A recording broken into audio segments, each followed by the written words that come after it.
Hello viewers. तो आज की क्लास में हम डेफिनेट इंटीग्रल से रिलेटेड एक इम्पॉर्टेंट प्रॉब्लम सॉल्व करेंगे, राइट। और यहाँ पर जो हमें इंटीग्रल सॉल्व करना है वो है 0 to π/2 और जो इंटीग्रेंड है वो है 2 log cos x minus log sin 2x, right. तो चलिए शुरू करते हैं। तो सबसे पहले हम इस इंटीग्रल को बहुत क्लोजली ऑब्जर्व करते हैं, राइट। तो क्लोज ऑब्जर्वेशन से हम ये देखते हैं कि इस इंटीग्रल को सॉल्व करने से पहले हम जो इंटीग्रेंड है इसको हम लॉग की प्रॉपर्टीज़ और कुछ ट्रिग्नोमेट्री के फॉर्मूले का यूज़ करके सिंप्लीफाई कर लेते हैं, राइट। तो चलिए स्टार्ट करते हैं। तो सबसे पहले हम इस इंटीग्रल को मान लेते हैं आई, राइट। और इस फंक्शन को हम ले लेते हैं F of x, right. So F of x is 2 log cos x minus log of sin 2x, right. तो अब हम यहाँ पर क्या करते हैं कि जो 2 log cos x है इसे हम इस तरीके से लिख लेते हैं log of cos square x, right.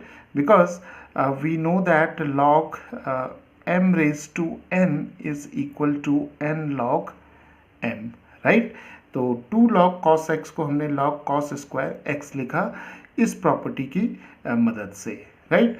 और यहाँ पर हम इसे लिख सकते हैं log sin 2x है। तो sin 2x के लिए जो फॉर्मूला होगा वो होगा हमारा 2 sin x cos x, right.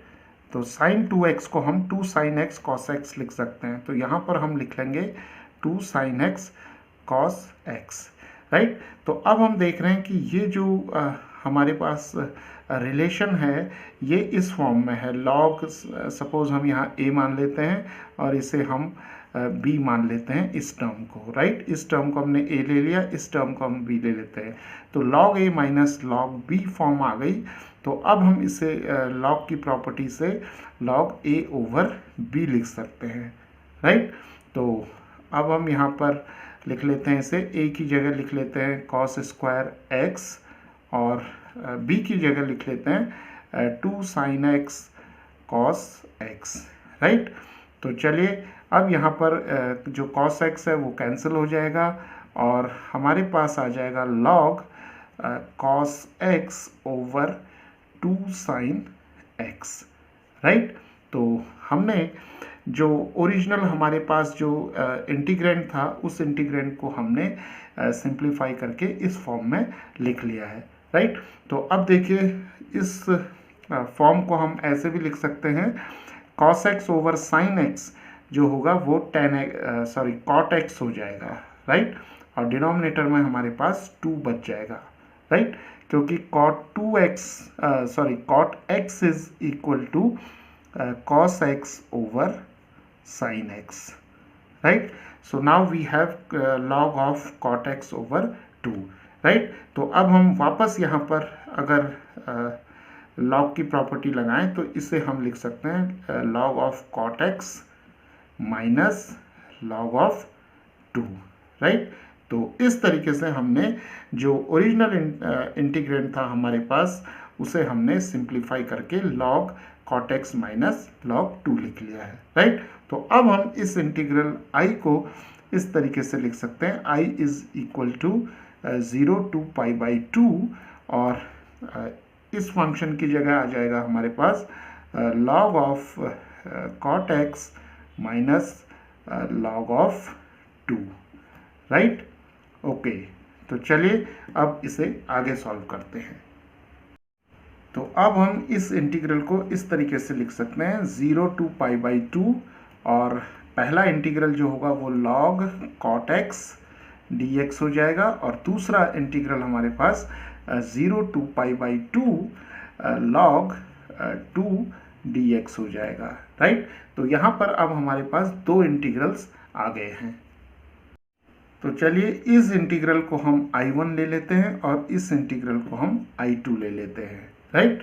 तो I1 हमारे पास आ गया integral from 0 to π/2 and log cot x dx, right.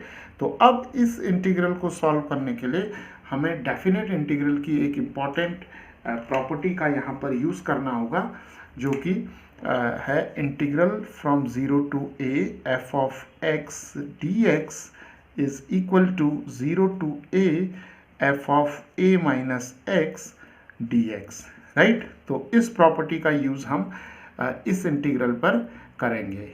तो यहाँ पर जो a की वैल्यू है वो पाई बाई 2 हो जाएगी, राइट। तो अब हम क्या करेंगे, ये जो x होता है इस प्रॉपर्टी के को यूज़ करने के लिए हम क्या करते हैं कि जो x होता है x को रिप्लेस कर देते हैं a माइनस एक्स से, राइट। तो यहाँ पर जो होगा x को हम रिप्लेस कर देंगे पाई बाई 2 माइनस एक्स से, राइट। तो इस इंटीग्रल को हम मान लेते हैं इंटीग्रल नंबर 1, राइट।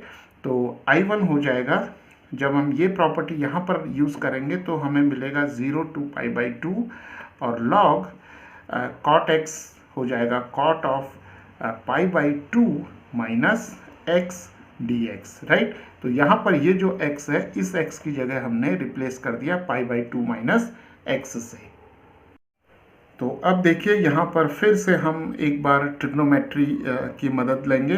तो ट्रिग्नोमेट्री में हम जानते हैं कि cot of pi by 2 minus theta is equal to tan of theta, right.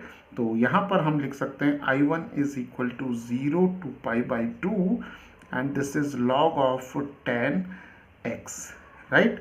और tan x को अब हम लिख सकते हैं यहाँ पर 0 to pi by 2 and log tan x can be return as 1 over cot x, right.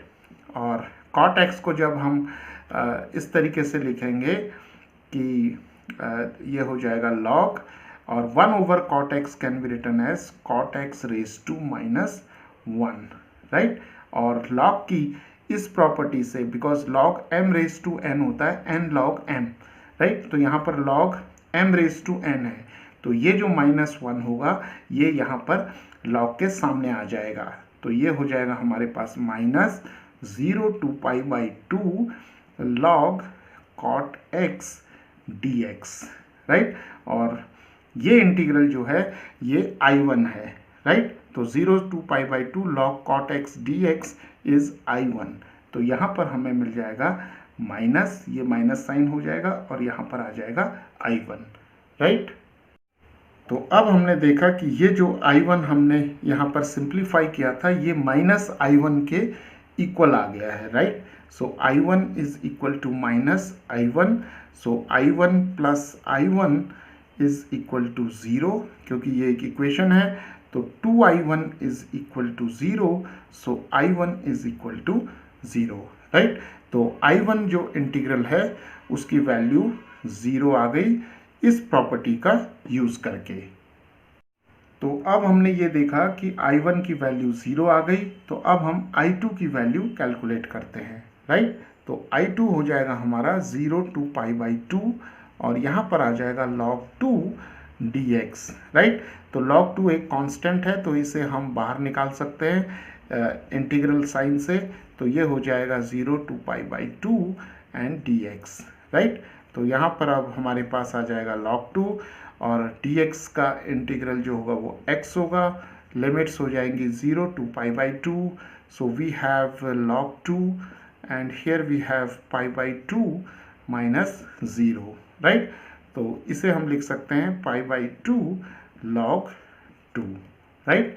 तो I2 की वैल्यू हमारे पास यहाँ पर आ गई पाई बाई 2 log 2, राइट।